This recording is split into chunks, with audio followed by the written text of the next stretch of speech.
nós iniciaremos a nossa quinta aula. Nas nossas aulas anteriores, nós falamos sobre assuntos gramaticais. Nós conhecemos os pronomes, os artigos, os substantivos, os verbos, os adjetivos, entre outros. Mas antes de falar sobre esses assuntos gramaticais, na nossa primeira aula, nós falamos sobre greetings, as saudações, e também sobre a conversation, que é a conversação. Nessa aula de hoje, nós iremos continuar esse assunto, falando sobre vocabulário, conhecendo outros tópicos de conhecimento importante. Importante para quê? Para o desenvolvimento da nossa conversa, falar sobre vários assuntos, e os assuntos da nossa aula de hoje serão cores e números, colors and numbers.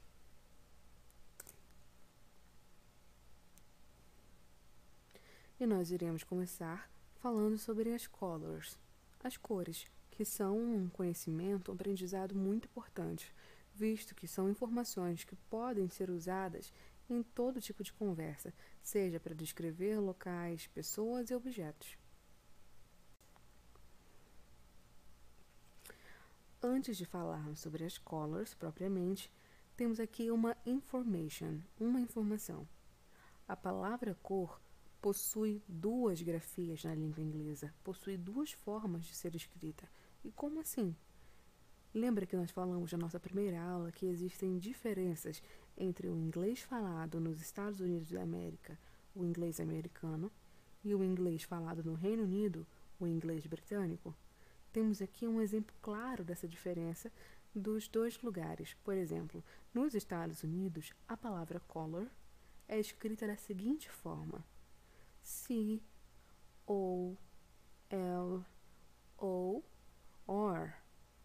C-O-L-O-R. E essa é a variante típica do inglês dos Estados Unidos. No entanto, lá no Reino Unido, a palavra color possui a seguinte grafia, é escrita da seguinte forma: C-O-L-O-U-R,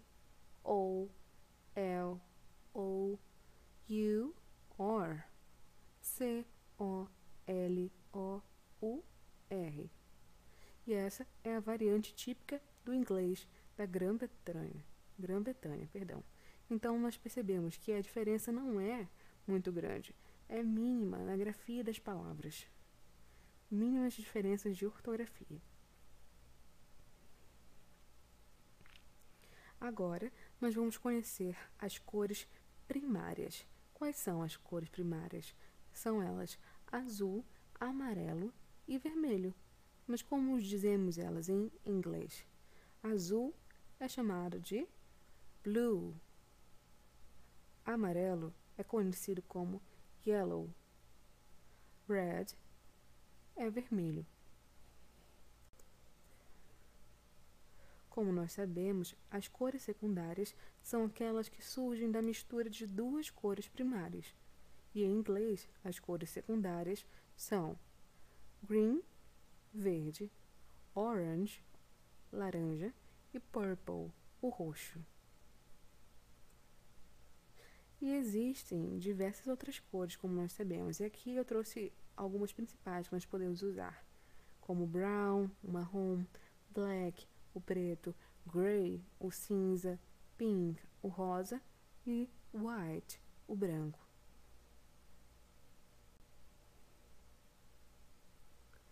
E agora, como falar sobre tons? Como nós podemos usar esse conhecimento sobre tons em alguma frase? Em inglês, para descrever cores suaves, utilizamos a palavra light. E para descrever os tons mais escuros, utilizamos a palavra dark. Por exemplo, quando dizemos azul escuro, dizemos dark blue. Quando queremos dizer verde escuro, dizemos dark green. Quando queremos dizer azul claro, dizemos light blue. E com verde claro, dizemos light green. E agora, como falar de tons predominantes em uma frase? Quando nós queremos nos referir a uma cor de certa forma indefinida, mas onde há a predominância de determinada tonalidade, acrescentamos o sufixo ish, ficando assim, no caso do rosa, que é o pink, por exemplo, esse telefone, ele é rosado, então dizemos pinkish, rosado.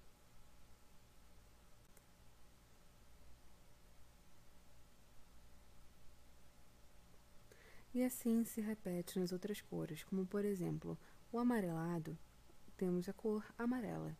Então, acrescentando o sufixo ish, temos yellowish, azulado, bluish, esverdeado, greenish, avermelhado, reddish, amarronzado, brownish, alaranjado, orange, arroxeado, purplish, acinzentado, grayish e esbranquiçado, whitish.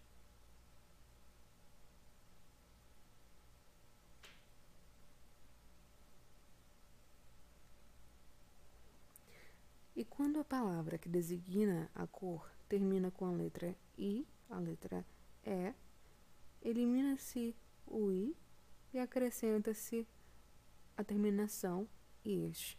Como, por exemplo, na palavra blue, a cor azul termina com a letra I. Então, nesse caso, nós eliminamos a letra I e acrescentamos a terminação ish.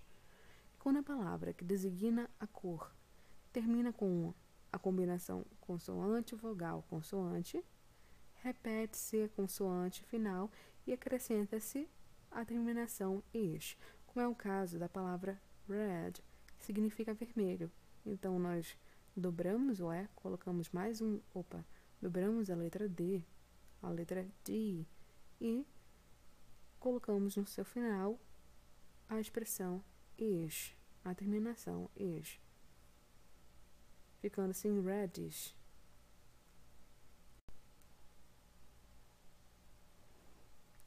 Então, quando nós estudamos as cores, também é importante entender que há uma outra regra, que é a ordem das palavras na frase. Ou seja, é importante lembrar que, quando determinada cor tem em uma frase a função de adjetivo, ela deve ser posicionada obrigatoriamente antes do substantivo. O que isso quer dizer? Em aulas anteriores, nós já estudamos a classe de palavras adjetivo, que são aquelas palavras que qualificam, descrevem um substantivo. Então, em regra, se dentro de uma frase a cor servir como um adjetivo, você vai colocar ela sempre antes do substantivo que ela descreve, como no seguinte exemplo: The yellow backpack is in your bedroom. A mochila amarela está no seu quarto. Entendam, a palavra yellow é a cor amarela, e nesta frase ela exerce a função de adjetivo, porque ela caracteriza o substantivo backpack, que é a mochila. Não é uma mochila qualquer, é exatamente aquela mochila amarela. Então ela qualifica e descreve esse substantivo, e por isso ela deve vir obrigatoriamente antes desse substantivo na frase. Não pode ocorrer como na língua portuguesa, que ocorre justamente o contrário.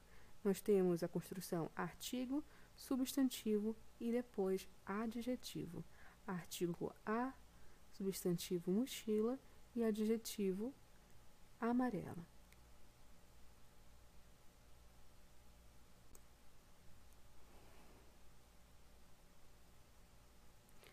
Agora que nós já conhecemos as cores, entendemos como organizá-las em uma frase, iremos conhecer agora sobre os números, os numbers.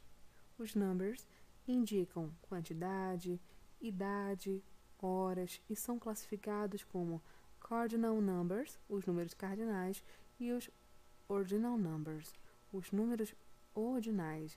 Então, são conhecimentos muito importantes, porque em determinados níveis de conversa nós temos que usar as quantidades, saber os números, seja para falar a nossa idade, ver as horas e também indicar valores.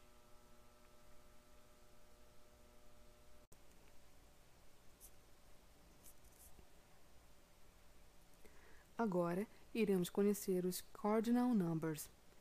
São os números que representam a forma básica dos números, como, por exemplo, 1, 2, 3, 4 e 5, e indicam uma quantidade exata. Iremos conhecer agora, nas tabelas ao lado, a grafia e a pronúncia de cada um dos números. Em inglês, o número 0 tem a escrita idêntica à da escrita na língua portuguesa. No entanto, a pronúncia é totalmente diferente. Não se fala 0, se fala 0. O número 1, 1. Número 2, 2. Número 3, 3. Número 4, 4. Número 5, 5. Número 6, 6. Número 7, 7. Número 8, 8. Número 9, 9. E número 10, 10. O número 11 se pronuncia 11. O número 12, 12. O número 13, 13.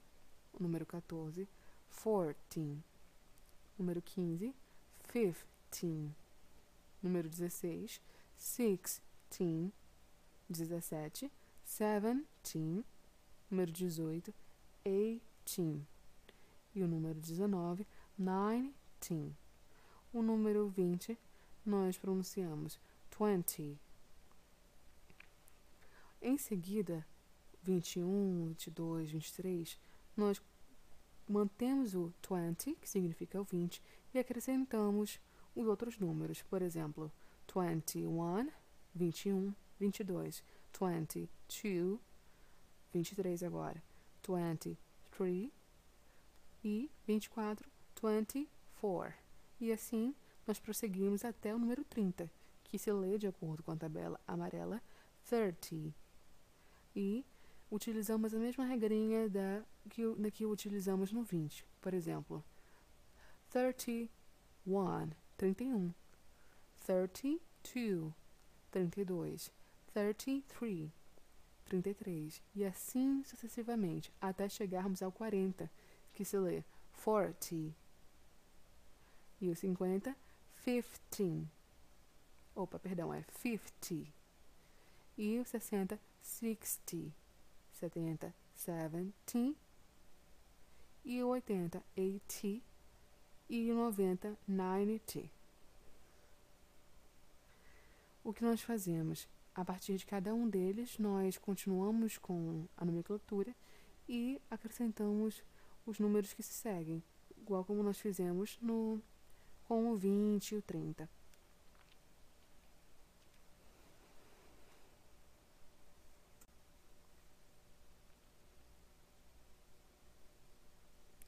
Agora, um momento de attention.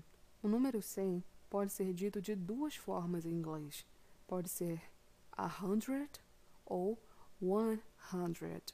Para formar as outras centenas, basta unir a palavra 100 a uma palavra que represente uma unidade, como 2, 3 ou 4. Por exemplo, 500, nós dizemos 500. E 600, 600. E assim sucessivamente com os outros números. Mantemos a palavra 100, que significa a centena, e acrescentamos aquelas que representam a unidade. E sobre o número 100, podemos nos referir de qualquer forma, escolhendo 100 ou 100.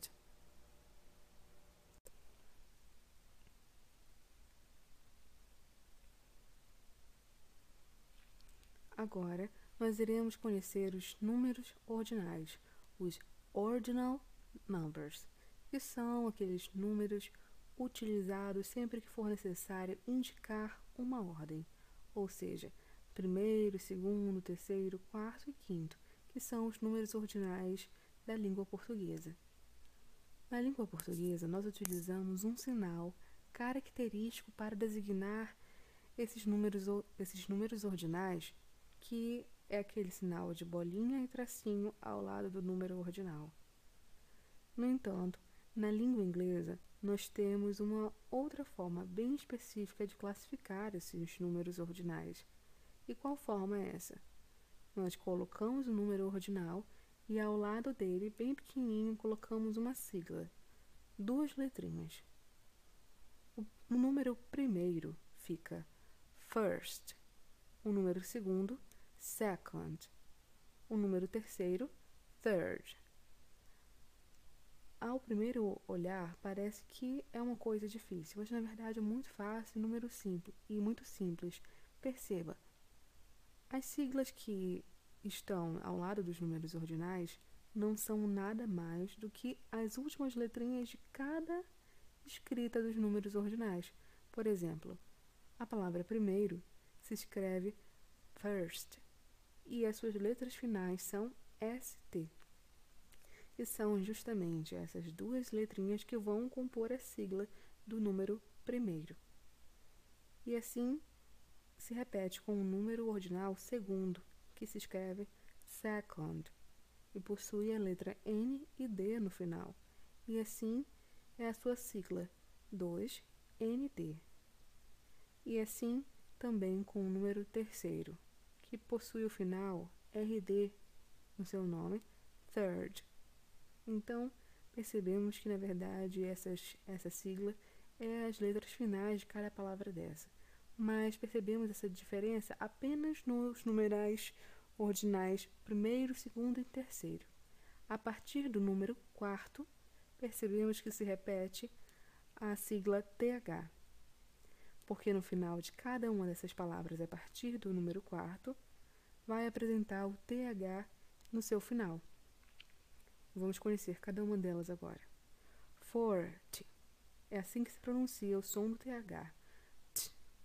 Fica 50, 60, 70, 8, 9.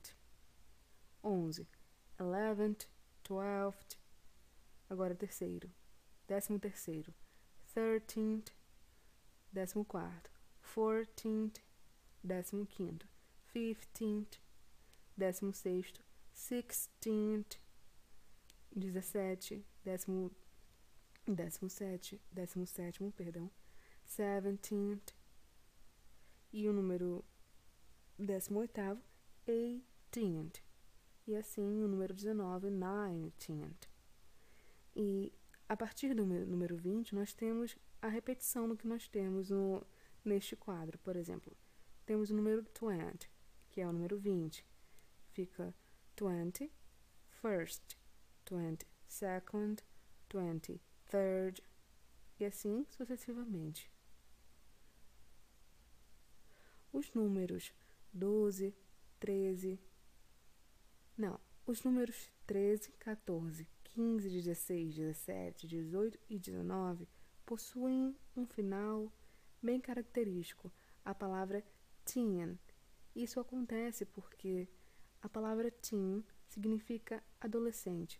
E esses números, quando são pensados em idade, são justamente a idade que pertence ao período da adolescência. Então, começa aos 13 anos e termina aos 19.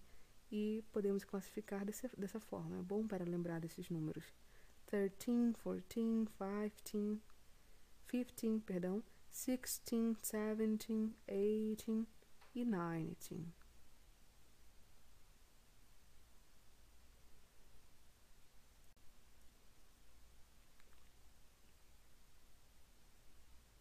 Agora, um momento de atenção. No inglês, quando um número é formado por mais de um algarismo, somente o último algarismo é expresso como ordinal, como por exemplo, no número 21º, 21st. Apenas o número 1 é expresso como um número ordinal, o first, primeiro. O número 20, o 20, é escrito na sua forma normal.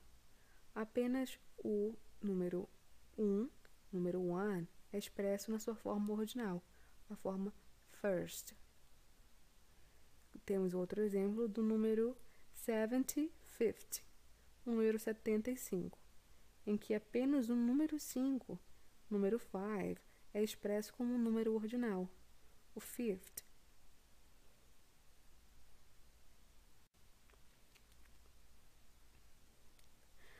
Geralmente, os números ordinais em inglês são formados com a adição do sufixo th, como nós percebemos.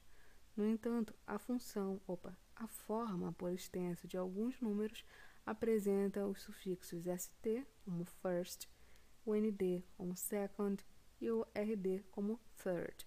Nós percebemos isso na nossa tabela.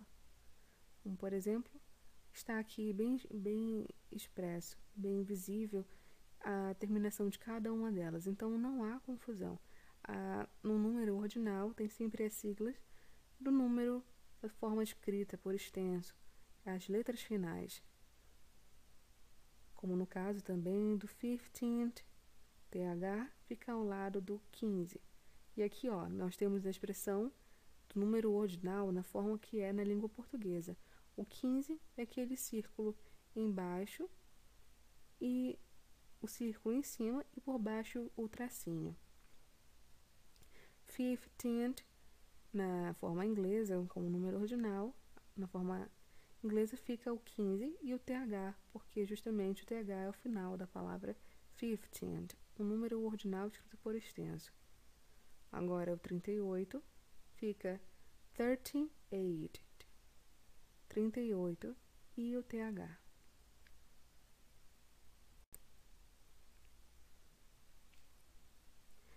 E é isso, pessoal. Agora chegamos ao fim de mais uma das nossas aulas. Hoje falamos sobre colors and numbers. Espero que não tenham ficado dúvidas, mas caso elas existam, vocês podem entrar em contato comigo pelo meu e-mail. Nos vemos na próxima aula. Bye! See you!